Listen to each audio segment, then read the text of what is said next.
मैं बहुत बार क्लास में ही बता चुका हूँ, ये समय आ गया है जहां सभी के विकर्म और विकार जग रहे हैं। इसलिए अब कोई डॉक्टर भी कुछ नहीं कर पाएगा। विकर्मों के लिए डॉक्टर कहाँ से दवाई लाएंगे? है ही नहीं। वो तो एक ही दवाई है, मन मना भाव। विकारों की भी वही दवाई है, मन मना भाव। इसलिए अच्छा योग करना है ताकि हमारे विकर्म भी विनाश हो, और ये जो जागृत हो रहे हैं और ब्रेन में जग रहे हैं, ब्रेन हाइपर एक्टिव होंगे लोगों के। किसी का ब्रेन डल होगा, कोई डिप्रेशन में जाएंगे तो कोई सोएंगे नहीं।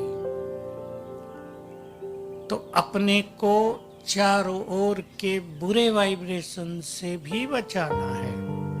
ये मोस्ट इंपॉर्टेंट फैक्टर है, क्योंकि चारों ओर गंदगी की हवा चल रही। जैसे वायु में पोल्यूशन है, वातावरण में पोल्यूशन है, पानी में पोल्यूशन, तो अन्न भी पोल्यूटेड।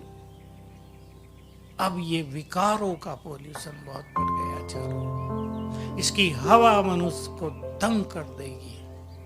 हम पर उसका असर ना आए, अच्छे स्वमान का अभ्यास, उसका नशा।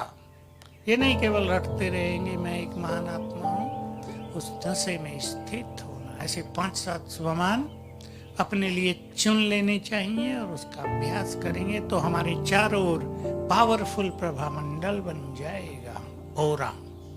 और वो बाहर के किसी भी वाइब्रेशन को हम तक नहीं आने देगा, रोक देगा। भक्ति करते हुए कुछ लोग बहुत प्रेम और समर्पण भाव से मंत्रों का उच्चारण करते हैं।